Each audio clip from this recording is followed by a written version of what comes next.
We're going to talk some more AFC North football after talking with Fred Greetham yesterday on the Cleveland Browns after their win over Cincinnati. We're going to talk today with Tony Lombardi from Russell Street Report after Baltimore's win over Houston. Tony, good to talk to you again.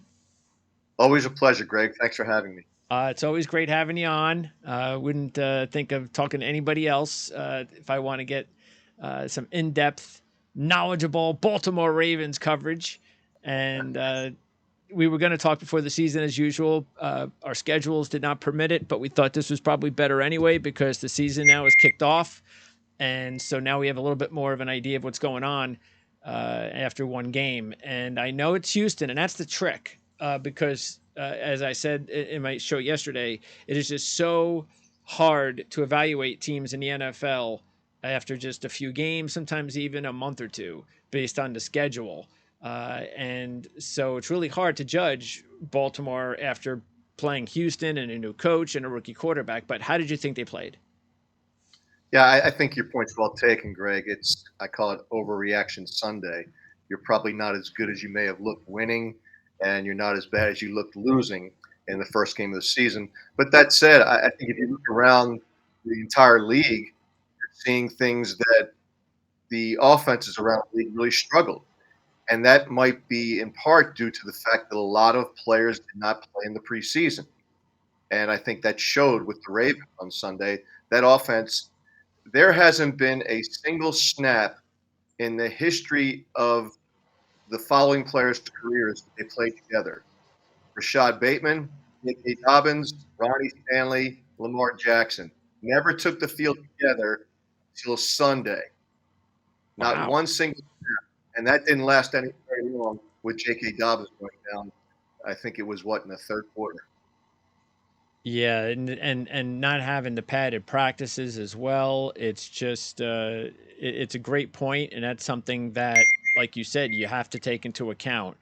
Uh, what did you think that you did see positives? If there were, I mean, look, they won the game, they put some points on the board. So, what were the positives or the differences and the positives with the new offense of what you've seen after just one game?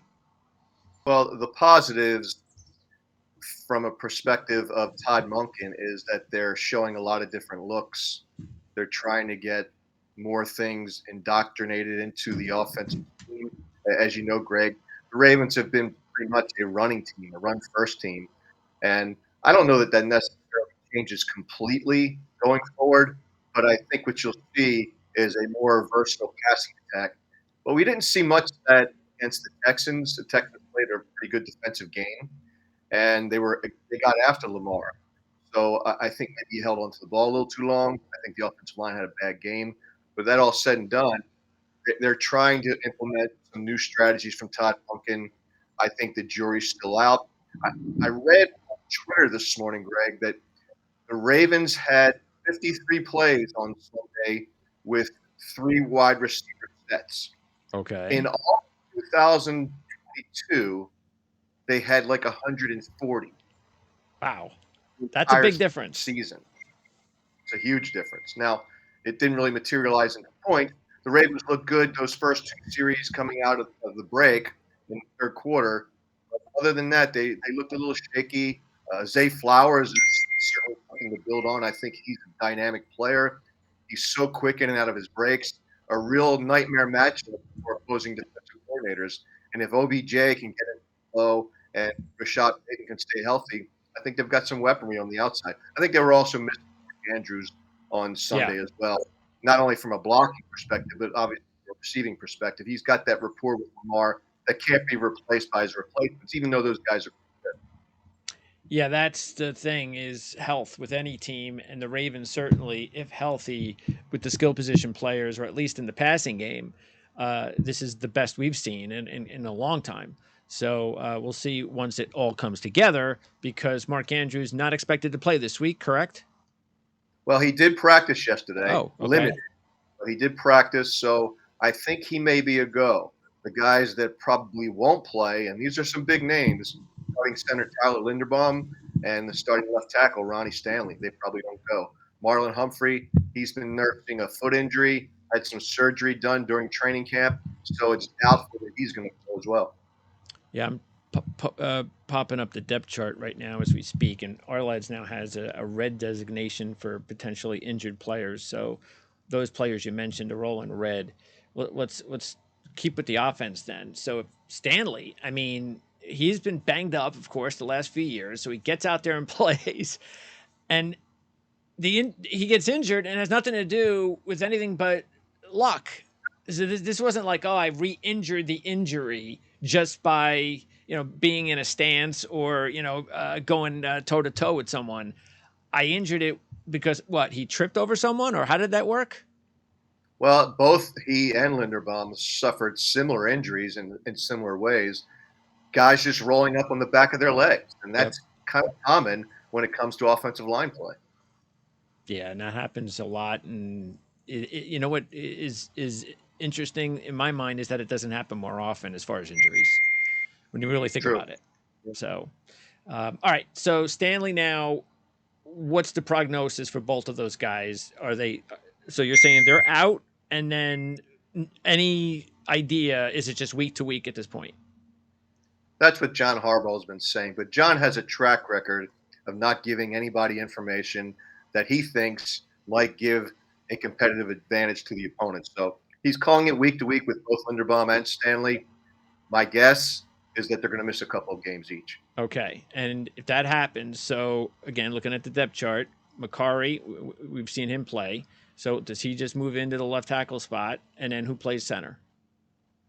Yeah, the center is going to be a rookie, an undrafted free agent who I don't even see listed on your chart right there. Oh, is he in the? Was he on the practice squad here? Is that what he is? He was on the practice squad. He got moved up, and that's Sam Mustafa. There you go, right there. He had a good preseason. When he was let go, there were a lot of Ravens fans upset about that. But, these teams have a way of kind of dialing in and understanding what other teams might do. And I think they weren't afraid. They moved him. That's what they want to do. Got him on the practice squad. Elevated him last week, which was kind of a surprise. But it was a good thing that they did because Linderbaum did miss some time in that opening game. So he's likely going to get the start this week. I know there was some discussion of maybe having Falele play left tackle and Makari play center. I think they're more comfortable with Makari at left tackle and Mustafa at center. Okay, so it looks like they might have some offensive line issues. How do you think that plays into the Bengals? Because you've seen a lot of Baltimore Cincinnati matchups the last few years with their not new anymore, but they've had the same coordinator now for a few years. Obviously, new coordinator with Baltimore, but Harbaugh is still the coach. So with Baltimore, and what you know from this matchup with Cincinnati, what could possibly be a big issue for the Ravens? I mean, we can easily just say, well, you got two backups and a rookie free agent center starting. There you go. But how matchup wise with Cincinnati, and just from what you know, could this really be a big issue? I think it could be. I expect this to be a defensive struggle. And, I'm thinking along the lines of a 16-13, 17-14 game, along the lines of the Steelers and Ravens historical games where they've always been close. So that's what I'm expecting on Sunday from the Ravens at the Bengals. But as far as how it dictates what they do offensively, I think that it's one of those situations where they have to protect Lamar and they have to open up space in the running game in order to control the clock, keep the ball away from Joe Burrow.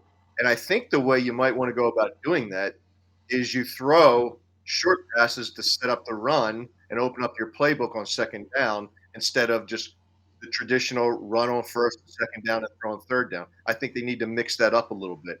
The Ravens have shown that they can run a bubble screen pretty effectively. They did so with Zay Flowers this past week. I expect a little bit of quick passing from Lamar, get the ball out fast, particularly with this offensive line banged up, and then get yourself in favorable second and third down situations. Yeah, and speaking of potential low scoring game, we have no idea what's going on with Burrow. If that's, we know there was an injury, so he's supposedly healthy, and he comes out, and the weather's awful, and it's like he can't throw the ball in this weather. And so I never remembered him having a problem throwing the ball in bad weather before. But I'm not a Bengals fan, so I don't know. Maybe he does have issues throwing the ball in bad weather. I know he was starting with no glove, and then he put the glove on, and nothing worked. So that's kind of going to be interesting as well after that kind of performance last week, and how the Bengals are going to come out offensively against this Raven defense. Yeah, I think he looked a little tentative last week. Maybe he's just not ripping the ball and driving through with his legs the way he's done it before. I've never noticed him having arm issues either in the past, but he certainly didn't look all that good against the Browns. And the Browns, they missed on some plays. Deshaun Watson missed some open receivers in that game. That score could have been bigger than it was when they played the Bengals on Sunday. So I think that the Bengals have to fix some things on both sides of the football. That's why I kind of believe, and so do the Ravens offense. That's why I kind of believe that this will be more of a defensive struggle. Really like the way Roquan Smith played on Sunday against the Texans, all over the field, just realigning his guys to get in situations to succeed. Patrick Queen is playing like an all-star ever since Roquan came on the scene, and that's continued so far this season through one game. And Patrick, I think he had like 12 or 13 tackles himself. So between the two of them, almost 30 tackles. Yeah, Jabo, he had a sack, right? He did. He had a strip sack.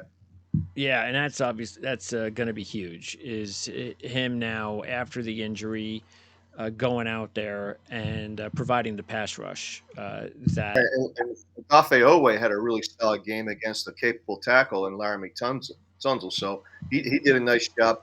Didn't have the stats to show for it, but was very disruptive. Yeah, I'm a huge Roquan Smith fan ever since Georgia, and we talked about it when they made the deal. It was just a tremendous acquisition, and he's just lights out now after just his first game this season, like you mentioned, Yeah, he throwing it. fits right in. And he's just, he's already assumed that leadership role. He spent some time with Ray Lewis in the offseason learning how to read or watch film a little bit more so he can have that better pre-snap recognition. And so far, so good. And of course, Stout continues to be. I mean, that combination of Tucker and Stout. No surprise that a John Harbaugh team has really good special teams. Yeah, that's certainly in his wheelhouse and something that he always strives to be the best at in the league. Okay, so I tell you what, let's. I know there are probably some fantasy fans out there. Now they've already had their free agent pickups. Everybody's picking up Justice Hill and Gus Edwards this week.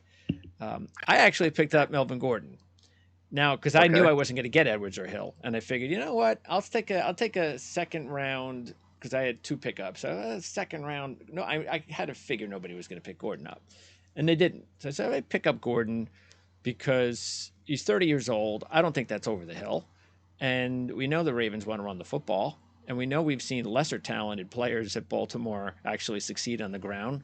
Now I know it's a different system. Um, what do you think is the long term prognosis now that Dobbins is out?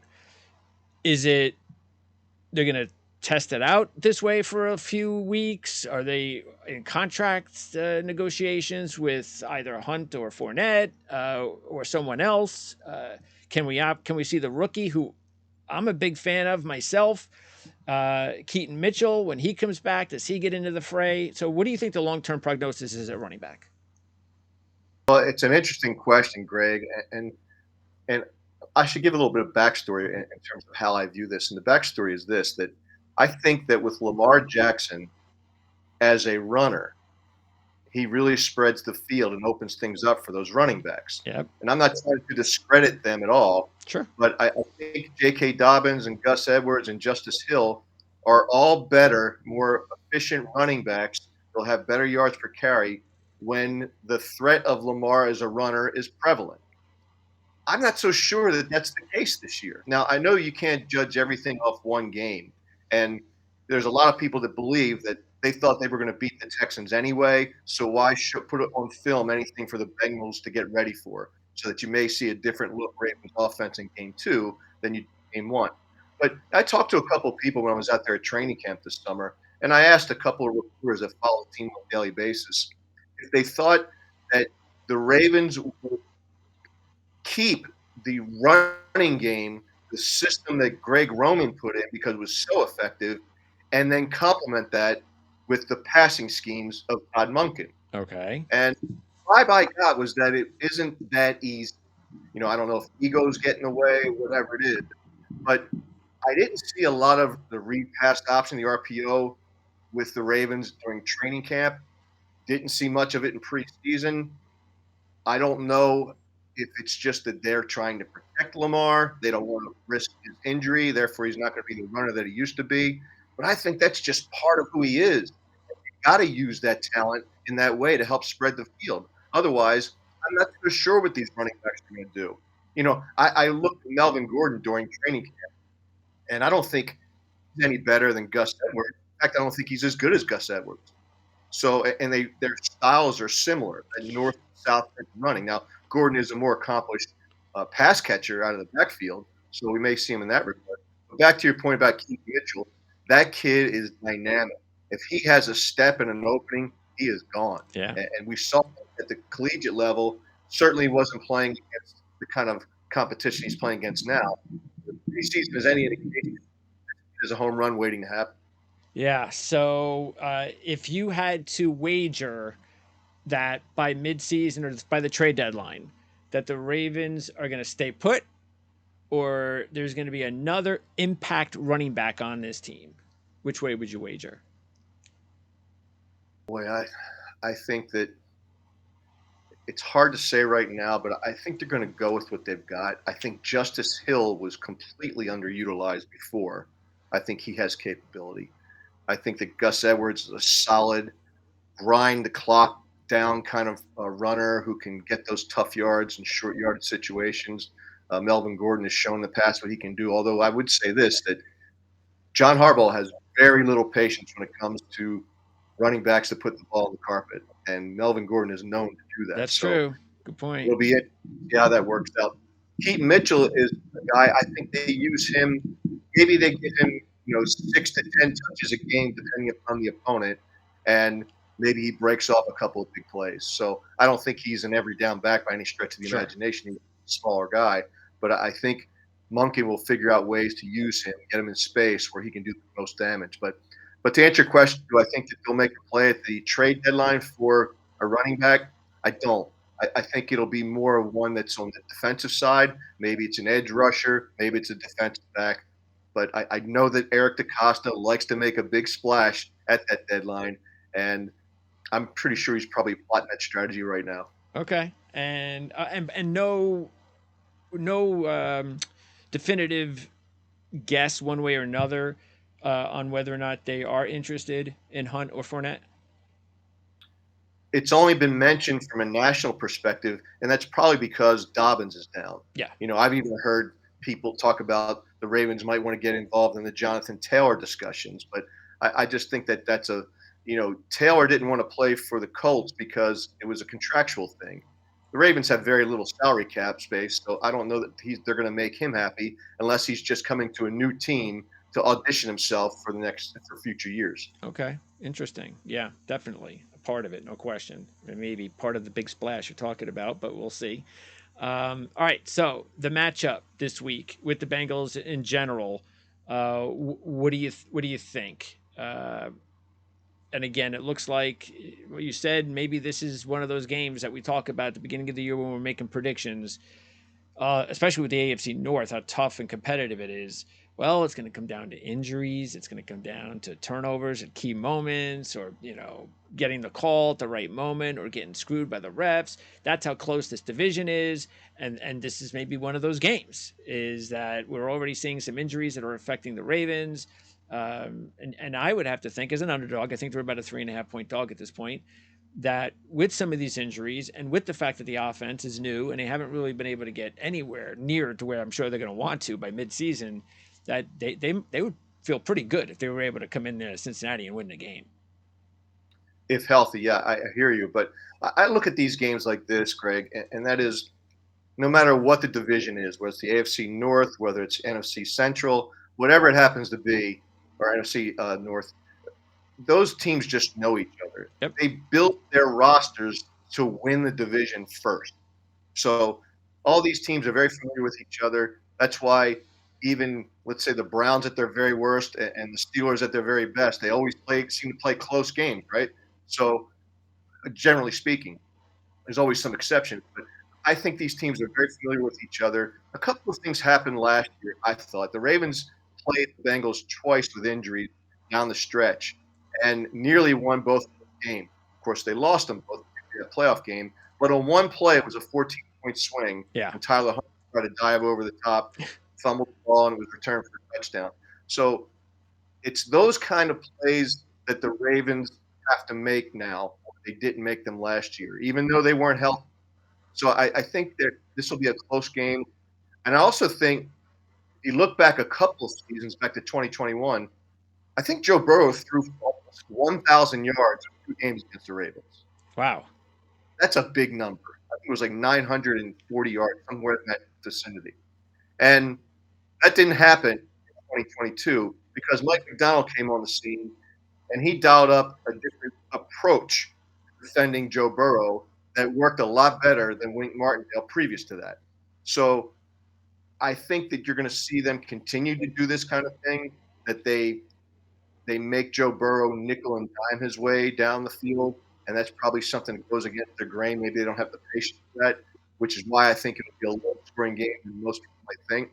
And so I think it's going to be a defensive fest. And right now, I think the Ravens' defense is a little bit better than the Bengals. Be it it's only game 2. So far, I like the Ravens' defense over the Bengals' defense.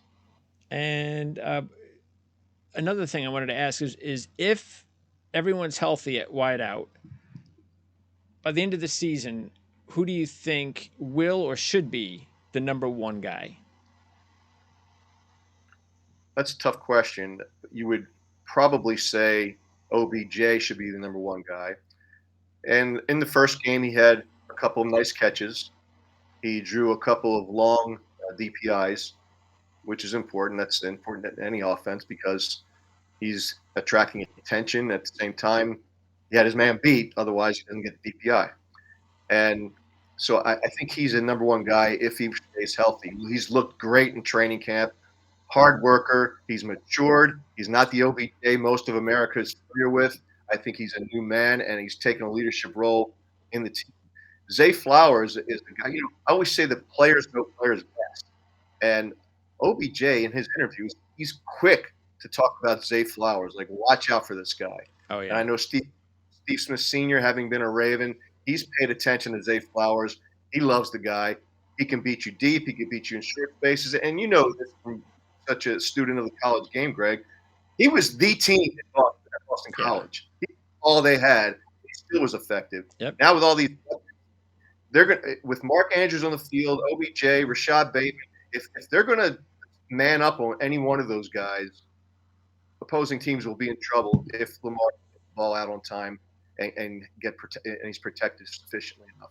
That's it. No more. But if everybody's healthy and things just don't go the way that you would expect them to at this level with the passing game, then there's just no more excuses. There just isn't. Not that I'm saying that there should have been, or maybe there should be, but this is again, if they're healthy, this is a quality bunch of skill position players, and it's now going to be up to the offense and the coaching. I mean, the coaches on offense, and of course Lamar to execute, and and then we'll see whether or not they've got the adequate running game now without Dobbins. So it's going to be interesting. This is again, we saw with Rodgers going down, and more players are going to continue to get hurt. And whoever can get through the injuries the best, usually, if they're a quality football team, they're going to be there at the end or somewhere near the end and have a shot for the Super Bowl. So, lastly, before I let you go, Tony, what did you think about CJ Stroud? I liked his poise. I think he throws a nice ball when he's protected. I thought he was a little bit quicker than he is. I think maybe at the college level, he was probably faster, relatively speaking. You know what I'm saying? So when you've got all this speed in the game on the defensive side of the ball, he doesn't look as quick as I thought he You mean might. running? Yeah, running the Yeah, ball. that's the one So thing that they did not. Fans at Ohio State really thought he actually should have run the ball more. They didn't like the fact that he didn't run the ball as well because he had a huge game in that last game against Georgia where he was playing, making plays with his arm, with his feet, and Buckeye fans were going, "What the hell was that? We haven't seen him take advantage of his speed." But maybe that's maybe the speed just isn't there as, or like you said, who knows? It could just be as a rookie. It could be. So it's hard to draw conclusions after one game. I just think that it's a position that's overdrafted, and because teams need to have that franchise quarterback. Certainly, the Texans needed one. I hope he has a good career, Of course. and I hope he has a long career. But it's too little sample size to draw any conclusions on it. And right now, I'll sit back and wait and watch. But one game throws against a defense like the Ravens with a lot of moving parts. I think he did serviceably well. So he didn't look like deer in the headlights. He didn't look like he couldn't handle it. It's just a matter he's a rookie. Yeah, he didn't look like Kyle Bowler when the Ravens drafted him in 2003. Okay, good. All right, Tony. So, do you have a prediction on the game? You're going with the Ravens, I assume, from your previous comment. Yeah, I'm going to go with the Ravens. I think, like I said, it's a tightly contested game that's really driven by two defenses competing, offenses struggling. I'm going to say something along the lines of 16-13 Ravens. Yeah, I mean, I like that, especially at 3.5. So if it stays at 3.5, then I kind of like the Ravens as well because even if they were to lose, 3 points might be the game either Yeah, way. that extra half point is a big half point. It I, could I be. wouldn't be surprised if it come down to I three know, by the time right? it starts. Yeah, probably. Probably come Get down in to now, all you DraftKings guys out there. it'll probably come down to -3. Excuse me, yeah, -3 -125, something like that. So they'll make Right. it really fat at -3. So if you want to put money on it, you're gonna pay for it. So, all right. Anyway, Tony, good to talk to you as always. Can't wait to talk to you again. Maybe sometime next month because it's gonna be there's gonna be a lot of good football to talk about in this division and of course in the AFC and NFL in general, but especially in the AFC and the AFC North. So appreciate your time as always. And by the way, we're gonna have links in the description as always for this interview, so you can check that out right after the show. Do you have a specific day of the week that you do your show? Do you have a We show? do our podcast usually on Wednesday. We did not do one yesterday. Okay. I had a shoot this week, so we didn't. We usually do one on Wednesday. It's called the Front Office, usually with our salary cap guy and one of the beat writers that covers the team on a regular basis. And is that available also on YouTube? It's available on YouTube. It's available on all the All the Spotify's and platforms. all the platforms. All Yes. right. So again, we'll put those links in the description area for all the fans to check out. And again, we'll talk to you hopefully sometime before, maybe right around the deadline, especially if there's a big trade or some big Yes. news. That'll be nice. Thanks, Welcome the Tony. opportunity. Mate. Thank you. Yes.